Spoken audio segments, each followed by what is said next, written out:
In this segment, we are going to examine the departmental method of assigning overhead. Recall that overhead can be assigned to production in one of three ways: using the single plant-wide overhead rate, which we examined previously, departmental overhead rates, which we will examine in this segment, and activity-based costing, to be looked at later. When we are using an overhead cost allocation method by using departmental overhead rates, we are going to be calculating an overhead rate for each department.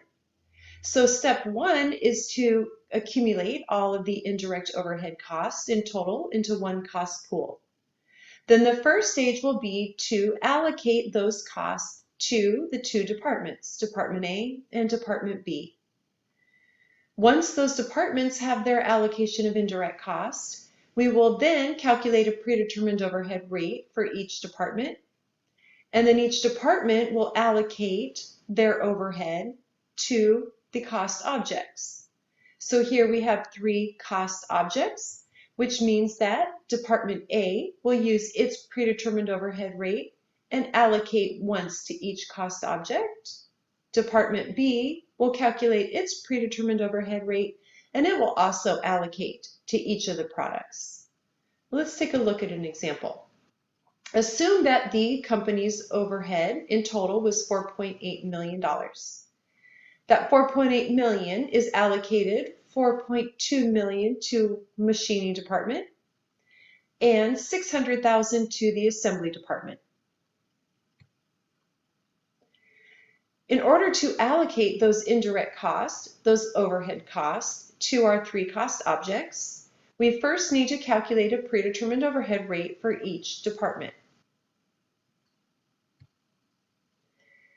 To calculate a predetermined overhead rate, we take the total estimated overhead cost and divide by the total amount of the estimated cost driver. So let's assume that the machining department allocates its overhead costs based on machine hours. If 5,000 units are budgeted to be produced of product A, and they anticipate spending 10 machine hours on each unit, the machining department is budgeting 50,000 machine hours for product A. For product B, 1,000 units budgeted, estimating 20 machine hours per unit, 20,000 machine hours. So the machining department anticipates 70,000 machine hours being used in order to produce these products. The assembly department has decided that direct labor hours are the driver of their overhead costs and are going to allocate to the products based on direct labor hours. They anticipate or budget 5 direct labor hours to be used for each of the products. So we take the number of hours times the number of units to get the total number of expected or anticipated direct labor hours. Now that we have the estimated overhead for each of our departments, and we have the estimated cost driver for each of the departments, we are able to calculate a predetermined overhead rate. $60 per machine hour for the machining department, and $20 per direct labor hour for the assembly department. With these predetermined overhead rates, we are now able to allocate indirect costs to the two products. Using our predetermined overhead rate of $60 per machine hour, we're going to multiply that by the number of machine hours actually used per unit, and do the same for the assembly department. Predetermined overhead rate of 20 times the actual number of direct labor hours used. We are going to be assigning overhead from the machining department and the assembly department to product A at a total amount of $700 per unit.